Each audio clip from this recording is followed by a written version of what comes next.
I mean, I have a lot of people that ask me, what's my plan for the top of the bull market? Because they're used to nuclear winters, right? 4-year cycles. And like my plan is always in operation, which is to take money to cash consistently. So I have because I don't believe in bull, bear, 4-year cycles and nuclear winters. I think we're just doing more of the same. This is the second time we've gone up and we've retraced more than 50%, and then we're going up, and they're just choppy. It's just choppy times, and so you don't want to be overexposed. You don't want to be all in. You don't want to be all in and then on leverage, because when it pulls back 50%, you're going to be freaking out. There's a thing about freaking out is the most tragic thing about freaking out is not the pain of freaking out, but the loss of your IQ.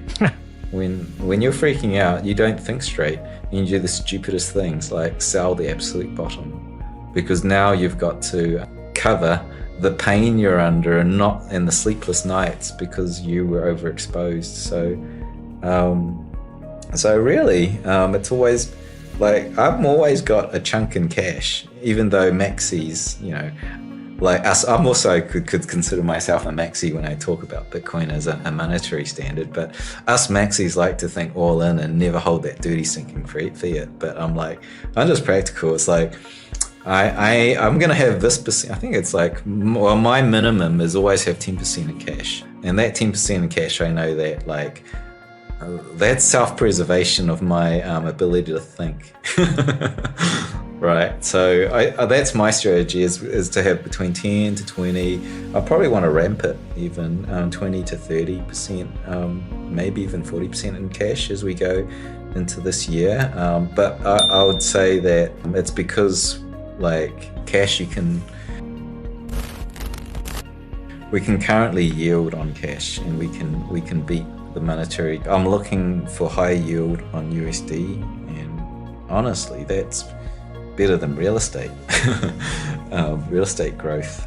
So my thing is now to go like 2 liquid buckets. One is crypto, Bitcoin, predominantly. The only thing I hodl is Bitcoin, and then I have stable coins that are yielding, and then I have this speculative thing called a exchange account, which holds any number of shit coins and trades or leverage instruments, and that's my exposure to the exotic stuff, including altcoins. If I ever buy Ethereum, I'm only buying it on the exchange. Maybe that's wrong. You don't cold storage it. I never cold storage unless it's like I'm playing DeFi. Then you have to use Ethereum networks.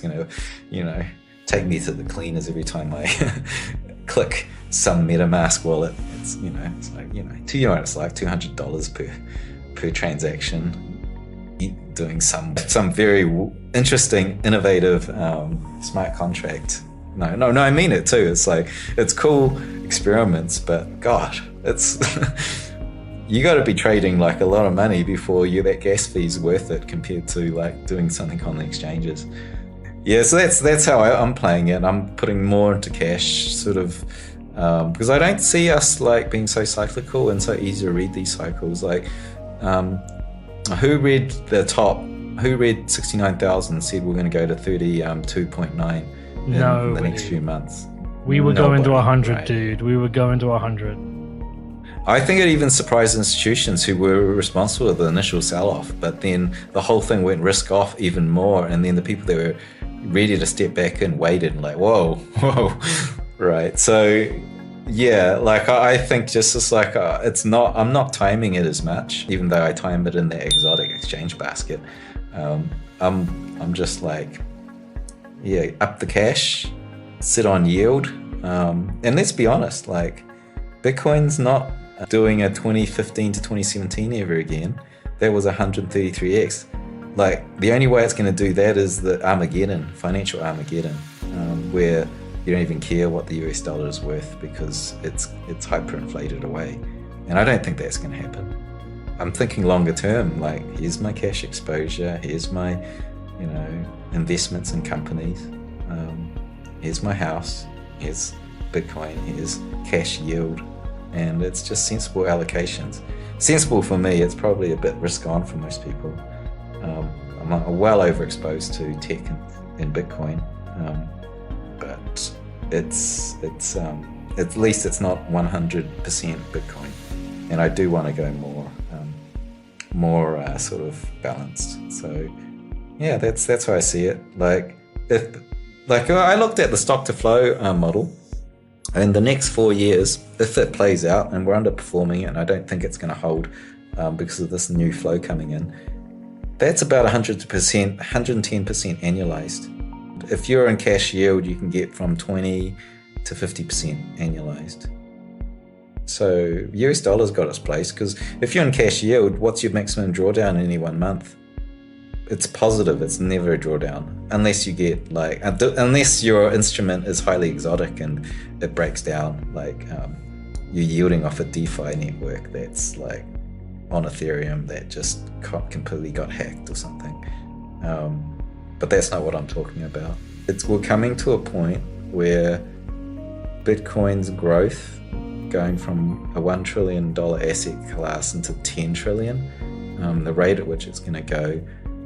If you're into exotic investments, which Bitcoin's kind of still in that basket, you can now sort of look into early stage VC, early stage seed and VC baskets that can reach that kind of performance. Yeah, back in the you see how the success of Coinbase floating for over $100 billion.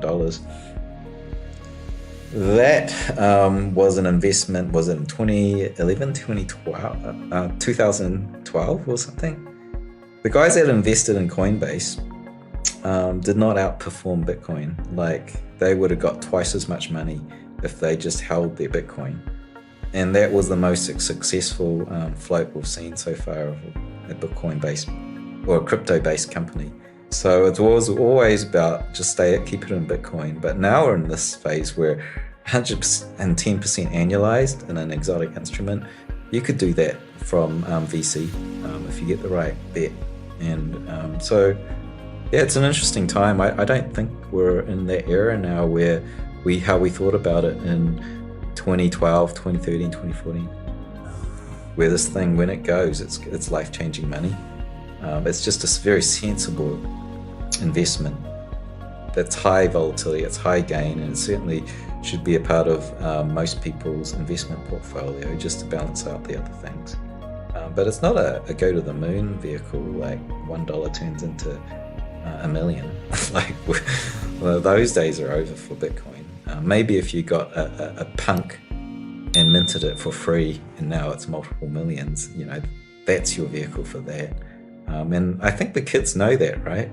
Like, the young ones are trading these things and they're really getting into it. And I think good on them. Like, why not? Like, that stuff is there.